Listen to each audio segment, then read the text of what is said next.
Good morning all students. देखिए, आपको photosynthesis बताया गया था प्रकाश संश्लेषण के बारे में। तो प्रकाश संश्लेषण क्रिया तो आप जान गए कि ये समस्त हरे पौधे में होती है। प्रकाश की उपस्थिति में पर्णहरिण द्वारा होती है। वातावरण से CO2 और जल लेते हैं, फिर प्रकाश की उपस्थिति में पर्णहरिण द्वारा अपना भोजन स्वयं बनाते हैं। उस क्रिया को हम प्रकाश संश्लेषण करते हैं और इस क्रिया में ऑक्सीजन जो मुक्त होती है, जो वातावरण को शुद्ध करती है, वो प्रकाश संश्लेषण क्रिया कहलाती है। ये तो आपको मालूम ही है, जो आपको पहले वीडियो में बताया गया है। अब देखिए, उससे संबंधित प्रकाश संश्लेषण से संबंधित कुछ प्रयोग हैं। उनमें से कुछ प्रयोग जो पूछे जाते हैं, मोस्ट इम्पोर्टेंट हैं, जो आपकी बुक्स में भी हैं। तो उनमें से सबसे पहला प्रयोग है कि सिद्ध कीजिए कि प्रकाश संश्लेषण की क्रिया में CO2 की आवश्यकता होती है। देखिए, अगर CO2 नहीं है तो प्रकाश संश्लेषण की क्रिया नहीं होगी। तो इसको हमें सिद्ध करना है। तो करते क्या है कि एक हम गमला लेते हैं, उसमें एक पौधा लगा हुआ एक गमला लेते हैं, उसको पहले हम अंधेरे में रख देते हैं। ठीक है, क्यों रख देते हैं? क्योंकि उस पर प्रकाश संश्लेषण क्रिया न हो तो उसका स्टार्च जो बना हुआ है भोजन, वो जो है क्या हो जाए, गायब हो जाए, मतलब उस पर स्टार्च बनना बंद हो जाए। तो इसलिए उसको स्टार्च रहित कर लेते हैं उस पौधे को। मतलब ये मान लीजिए 3-4 दिन उसको अंधेरे में रखते हैं। फिर उसके बाद उसमें सबसे पहले करते क्या है कि हम एक पौधा लेते हैं, उसमें एक हम कांच की बोतल लेते हैं जिसमें कार्क लगा हो। कार्क आप जानते होंगे, रबड़ का एक डाट होती है, ढक्कन होता है, उसको हम बीच से काट लेते हैं और उसके अंदर एक पत्ती को अंदर डाल देते हैं।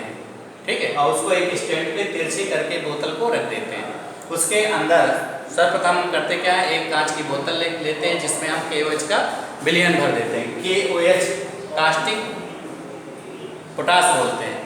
कास्टिक पोटास का मतलब पोटेशियम हाइड्रोक्साइड है। ये विलयन क्यों लेते हैं कि जो शीशी के अंदर, बोतल के अंदर जो CO2 है वो एब्जॉर्ब हो जाए, मतलब ये ना हो कि अंदर CO2 पहले से थी। ठीक है, तो उसमें हम KOH का विलयन मिला देते हैं, तो अंदर की जो CO2 होती है वो अवशोषित हो जाती है। और फिर उस जो डाट होता है, जो ढक्कन होता है वो कार्क का, उसको बीच से काट देते हैं और उसके अंदर से पत्ती जो है अंदर डाल देते हैं। फिर उसके बाद इस पूरे प्लांट को और ये पूरे उपकरण को हम सूर्य के प्रकाश पे रखते हैं। कुछ समय बाद देखते हैं कि जो है स्टार्च परीक्षण करते हैं। स्टार्च परीक्षण का मतलब कि ये पत्ती स्टार्च रहित है। कुछ देर बाद हम जब इसको सूर्य पे प्रकाश में रखते हैं तो देखते हैं कि जो बाहर का भाग है उसमें तो स्टार्च फिर से बन गया, लेकिन जो शीशी के अंदर पत्ती का जो भाग है उसमें जो है भोजन नहीं बनता है। इससे सिद्ध हो जाता है कि प्रकाश संश्लेषण की क्रिया में CO2 की आवश्यकता होती है। यानी बाहर वातावरण में आपको क्या मिली, CO2 मिली, अंदर जो है जो भाग था पत्ती का उसमें CO2 नहीं मिली, जिसके कारण उसमें स्टार्च नहीं बना, यानी उसमें हरा रंग नहीं बन पाया। ठीक है, तो ये जो है क्या हो गया, आयोडीन परीक्षण भी कर सकते हो कि पत्ती को निकालने के बाद आयोडीन में डुबो दीजिए, तो इसमें जो है कोई रंग नहीं दिखाई देगा, जो शेष भाग होगा पत्ती का वो नीला दिखाई देने लगेगा। तो इस प्रकार जो है ये आपका क्रिया हो गई प्रयोग में। तो इसमें लिखते कैसे हैं, जैसे क्वेश्चन आया, सिद्ध कीजिए प्रकाश संश्लेषण की क्रिया में CO2 की आवश्यकता होती है। तो आप लिखोगे कि सर्वप्रथम एक हम गमला लेते हैं, जिसमें पौधा लगा गमला लेते हैं और उसमें एक बोतल लेते हैं जिसमें बोतल में कार्क लगा होता है। कार्क को दो बीच से काट देते हैं, 2 भागों में कर लेते हैं और उसके अंदर से पत्ती को ले जाते हैं। उसमें KOH का विलयन भरते हैं जो अंदर की CO2 को अवशोषित कर ले। फिर इसको हम क्या करते हैं, इस संपूर्ण उपकरण को हम सूर्य के प्रकाश पे रखते हैं।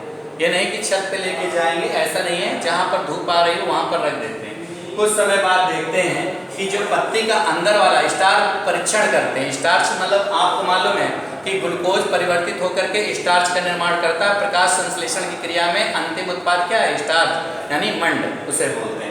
तो ये जो है जब इसको सूर्य के प्रकाश में रखते हैं तो कुछ समय बाद ये जो है फिर से वही प्राप्त हो जाता है, स्टार्च युक्त हो जाता है, उसमें स्टार्च बन जाता है और अंदर वाली पत्ती में स्टार्च नहीं बनता। क्यों नहीं बनता?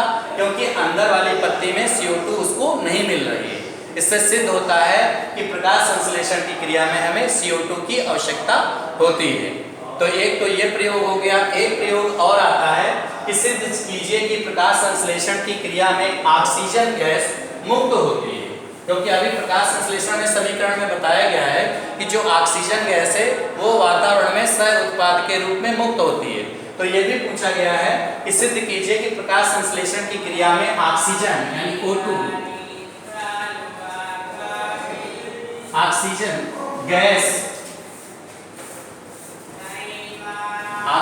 गैस मुक्त होती है यानी बाहर निकलती है। इसके लिए सिद्ध करने के लिए आप प्रयोग करोगे तो सबसे पहले क्या करोगे कि आप एक जो है बीकर लोगे। बीकर आप जानते हो कांच की एक जो है बर्तन होता है कांच का बना हुआ, उसमें जो है बीकर की संरचना इस प्रकार होती है, कांच का बना हुआ होता है ये बीकर। और इसमें क्या करते हैं, सर्वप्रथम एक हम जल से भरा हुआ बीकर लेते हैं, उसमें जो है एक जलीय पौधा लेते हैं, बीच में रख देते हैं, ये जलीय पौधा है।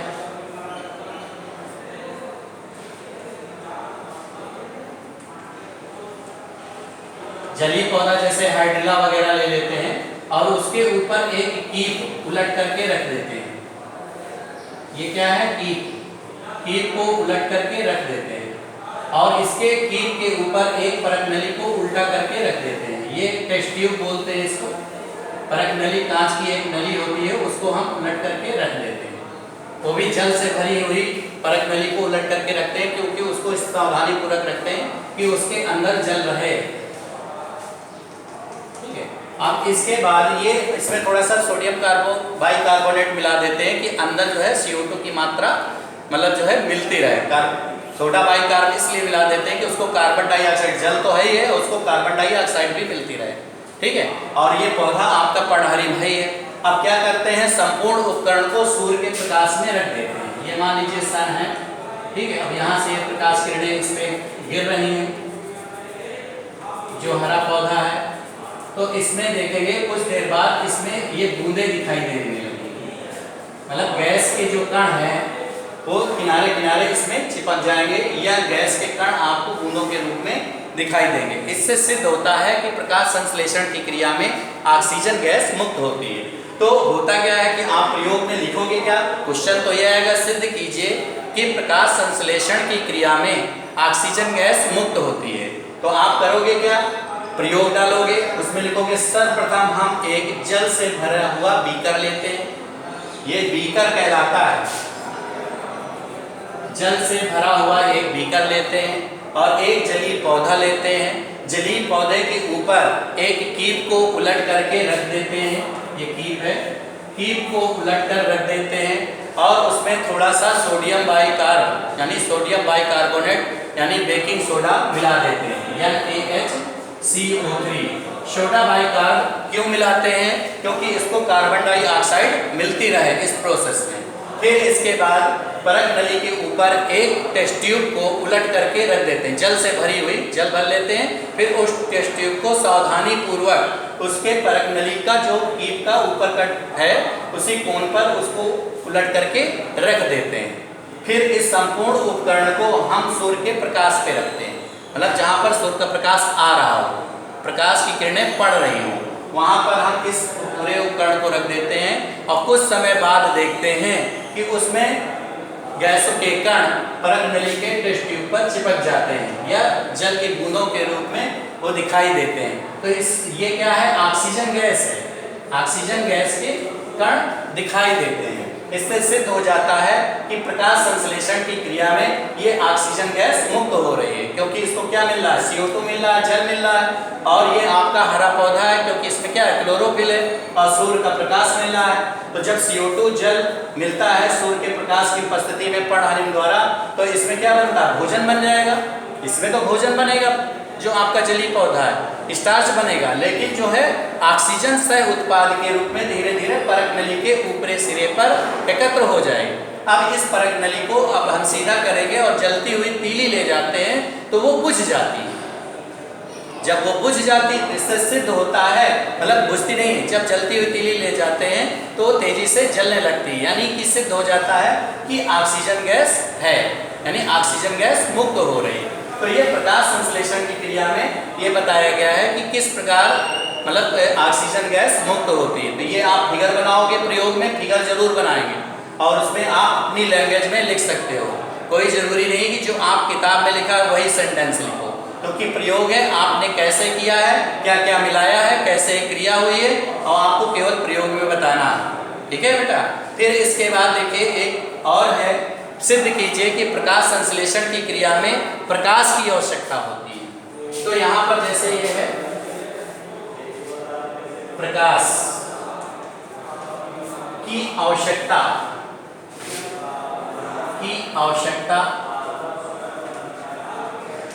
होती है, ये आपका एक अगला प्रयोग है। पहला प्रयोग आपको बताया सिद्ध कीजिए प्रकाश संश्लेषण क्रिया में CO2 की आवश्यकता होती है। दूसरा बताया प्रकाश संश्लेषण की क्रिया में ऑक्सीजन मुक्त होती है। तीसरा है सिद्ध कीजिए कि प्रकाश संश्लेषण की क्रिया में प्रकाश की आवश्यकता होती है।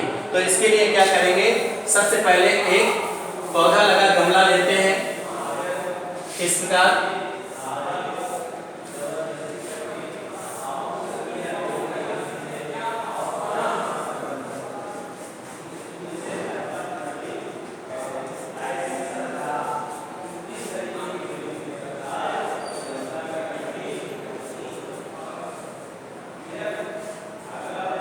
ये गमला है।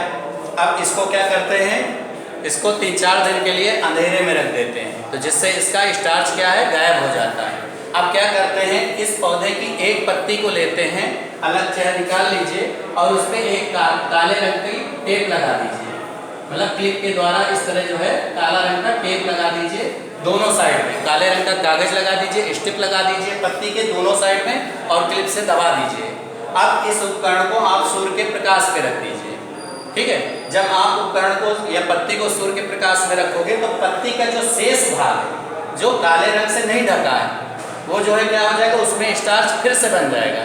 लेकिन जो काले रंग से ढका है जहाँ पर प्रकाश नहीं पहुँच पा रहा है तो वो क्या हो जाएगा, स्टार्च रहित हो जाएगा, यानी उस पर स्टार्च का निर्माण नहीं होगा। तो इसके लिए क्या करते हैं कि आयोडीन परीक्षण करते हैं। आयोडीन एक सोल्यूशन होता है, उस पर इस पत्ती को डुबो देते हैं। क्लिप हटाने के बाद ये हटा दीजिए, कागज को हटा दीजिए। अब इस पत्ती को आप उसमें डुबो दीजिए आयोडीन सोल्यूशन में।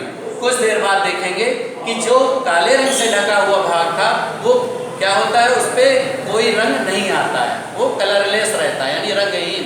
और जो शेष भाग है जो ढका हुआ नहीं था वो क्या हो जाता है, नीले रंग का हो जाता है।